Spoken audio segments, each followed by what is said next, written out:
Van Pelt will visit with one of the stars of the game. Going to talk to Joe and Troy here in just a moment.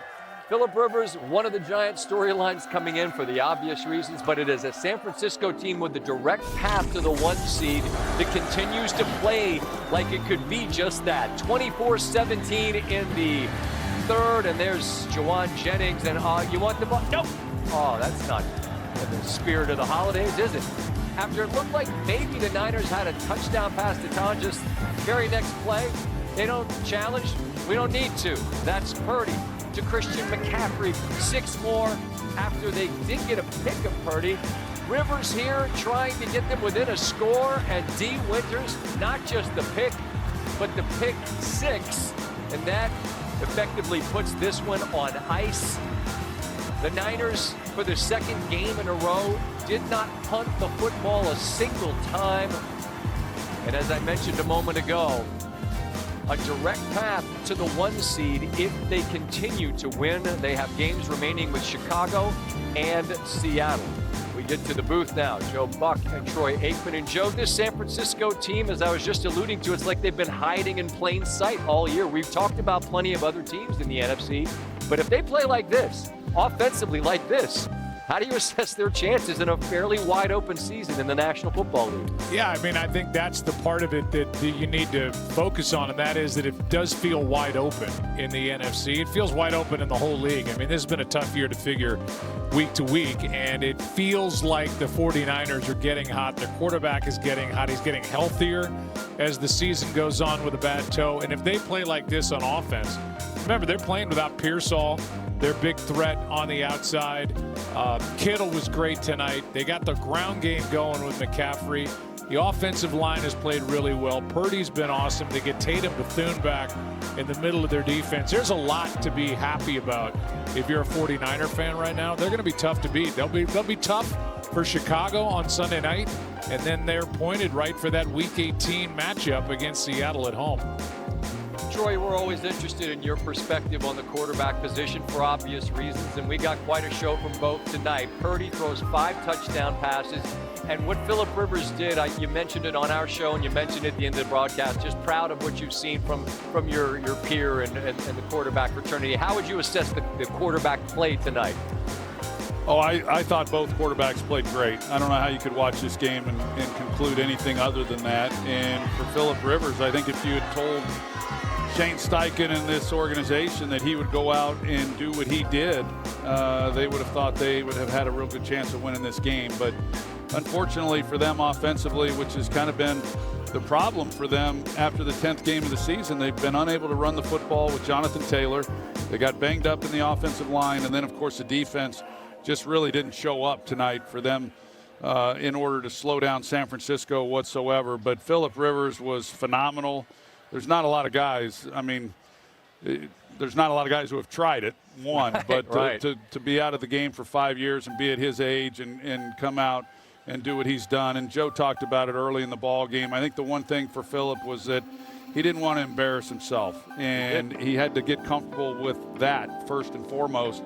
He certainly did not embarrass himself. He inspired a lot of people out there to go follow their dreams and don't be scared. And I thought he played great. Scott, I don't know if you're gonna. I have not bounced this off Troy yet, but I think in kind of a strange way, you know, I know it resets his Hall of Fame voting and the Hall of Fame clock, and it pushes it back 5 more years. He was a semifinalist this year. I think him coming back actually helps him because people have come out of the woodwork talking about how much they respect Phillip Rivers throughout this league, and he's had an unbelievable career. He just never won the Super Bowl, and I just think it's been one team, one player, one head coach talking about Phillip Rivers, and even though that clock restarts for number 17, I think it may help his Hall of Fame candidacy. Well, there's plenty of quarterbacks in the Hall of Fame that haven't won Super Bowls, so I think we'll see Phillip there in 5 years from now. That's interesting perspective. I agree with both of you. You can distinguish yourself in defeat. He certainly did. Purdy, though, even better tonight. 5 touchdowns. We'll see a guy that's been cooking with gas next week in Atlanta, and Matthew Stafford with the Rams. You guys have a fantastic Christmas with your families in the middle, and look forward to seeing you both in Atlanta, all right? Thank you, Scott. Thanks, Scott. Appreciate it. Joe Buck and Troy Aikman with their thoughts on tonight's victory for Brock Purdy. and the San Francisco 49ers. Big Trent Williams is going to join us as we continue here. The faithful are serenading Trent Williams as the Niners win 48-27. And I welcome Trent back to the set and to the program. And look, man, we got to, the hell with y'all. We got to start with the faithful. I'm always amazed at the Red wherever you all go. We're a long way from the Bay, but you all feel right at home. What is it like to have this type of support wherever you go?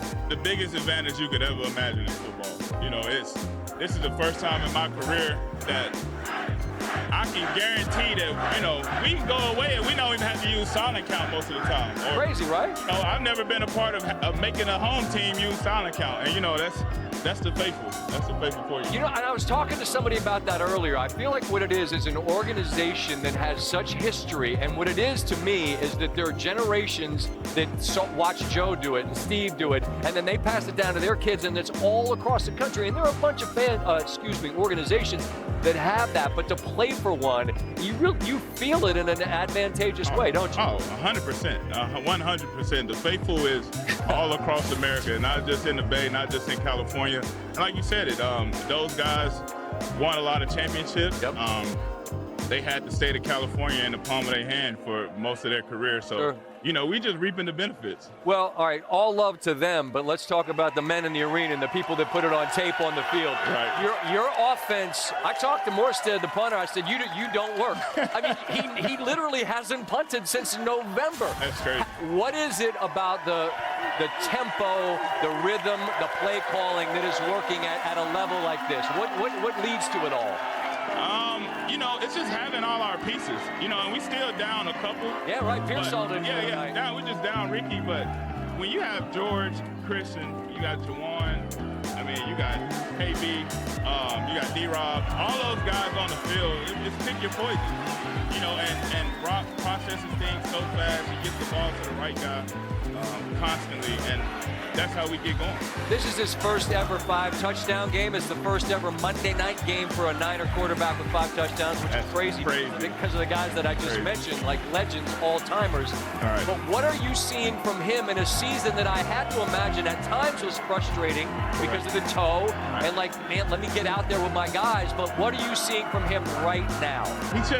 He's resilient, and he has a certain piece about him right now to where he can't get rattled, you know, and he's just really confident in his ability, really confident in his scheme, and it seeps out his pores, and the whole offense can feel it, and, you know, he's our leader, and we follow him. So the other night I'm watching the Seattle-Los Angeles game, which was bananas, and as the game ends and Seattle wins, I think I had a lot of company and people going, wait a minute, San Francisco has a direct path to the 1 seed. I hadn't considered that.